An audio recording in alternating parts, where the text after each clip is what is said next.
Man, Gervonta did what he had to do, man. He won the fight, but I was going for Ryan, but he gave up, man. I feel like he gave up. I feel like he should have did what he had to do to win the fight. When we get down, we got to get back up, man. We got to ask for God for that victory. When we get knocked down, we got to ask for God for that victory. But I feel like that's what he should have done. I still feel Ryan should have done more, man. He should have done more. He should have risked his life more. He should have risked his life more. You know, it's funny that Andy Ruiz said that about Ryan Garcia.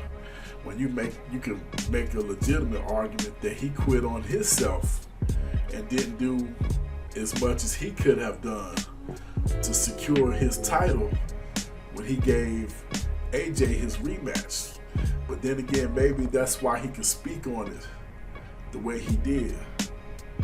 Now, Ryan Garcia, he found himself in a place very uncomfortable last night. And I'm pretty sure midway through the fight, the realization of Tank not being as easy work as he thought he was going to be started creeping in. And who knows? Maybe when Ryan took that knee, maybe he did decide that, you know what? No mas, I can't take anymore. He's the better man. That could have very well have happened.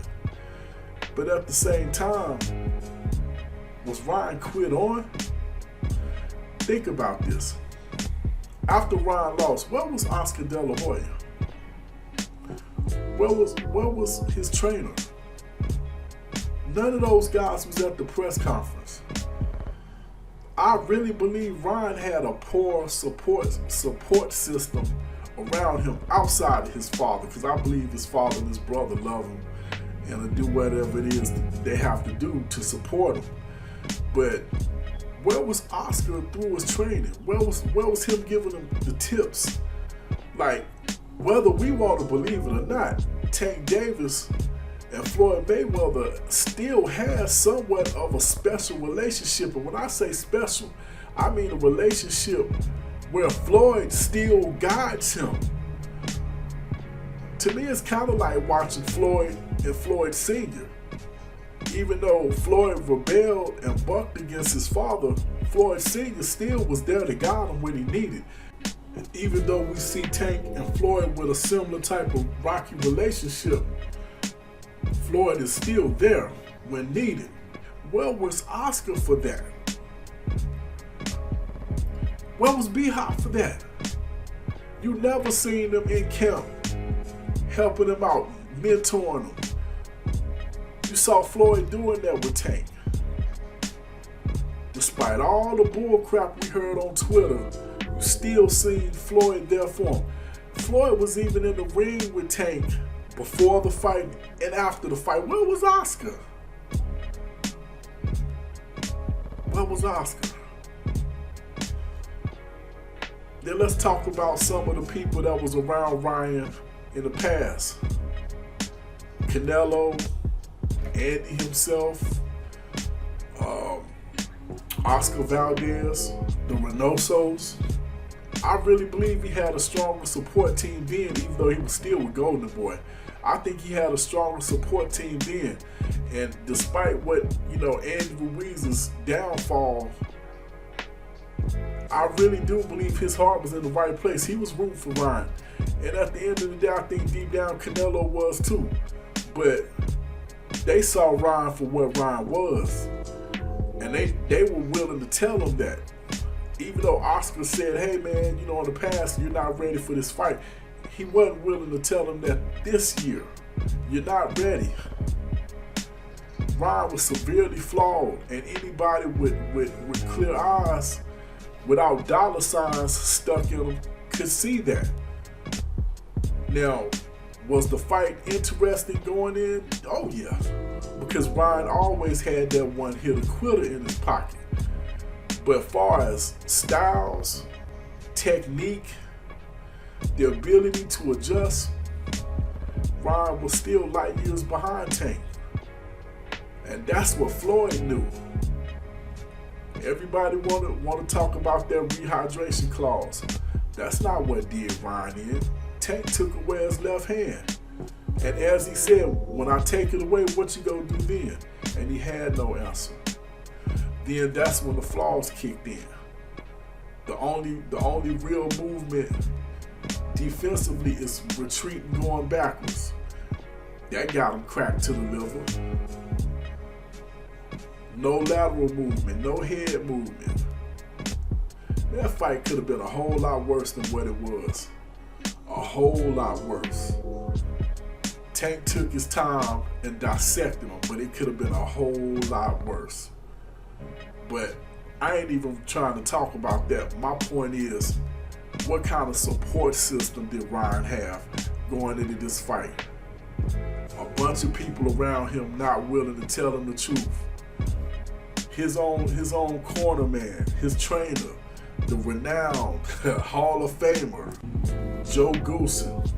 We heard nothing but him blowing smoke up Ryan Garcia's behind the whole time in camp on how Ryan is the greatest fighter. And Joe Goosen has trained some great fighters. He's the greatest fighter he's ever trained, that has the most ability and all of this other crap. And then from what it sounds like, Ryan wasn't even training with him full time for this camp. Like, what, 3 days out of the week or something like that? The rest he was training on his own. What kind of support system did he have? And I'm not making any excuses for Ryan. I'm just saying, the biggest fight of your life, you're not training full time with the Hall of Fame trainer. Where's Oscar? Where's B-Hop? I'm talking about, forget photo shoots and press conferences. I'm talking about where it matters the most, where they can share their wisdom. B-Hop said at one point in time that he considered himself a grandmaster. And if that's the case, why wasn't you sharing this grandmaster knowledge with Ryan Garcia? I'm talking getting in there in that gym and showing him how to execute stuff. I ain't just talking about whispering a few things in his ear. Going in there and grinding with him. You're the alien. You're in shape enough to still do that. Oscar, you running around showing off your fake abs.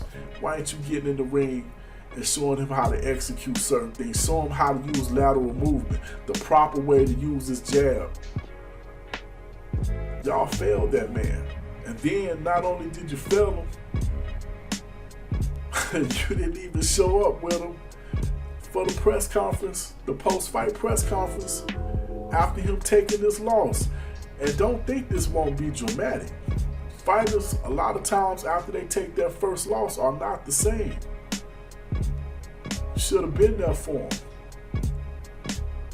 Then I get it, you know, Floyd taunted you, Floyd picked and poked at you. And maybe deep down inside, you guys thought Ryan really could beat Tank. But where were you when you found out he couldn't? I know it stung that Floyd got another one over you, and trust me, B-Hop don't like Floyd either. A lot of people don't know B-Hop wanted to fight Floyd at the end of their careers.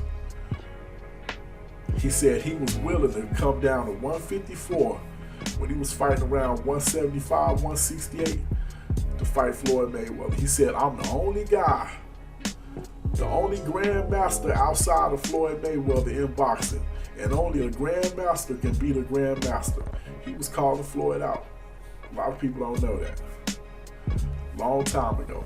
But anyway, my point is, it's a lot of bad blood between Golden Boy and Mayweather Promotions. We saw that during the press conference. But that shouldn't have been the reason that they didn't show up or wasn't there for Ryan after his defeat. That was very cowardly on Oscar De La Hoya. And if I'm Ryan Garcia and his family, I would heavily consider getting away from Golden Boy.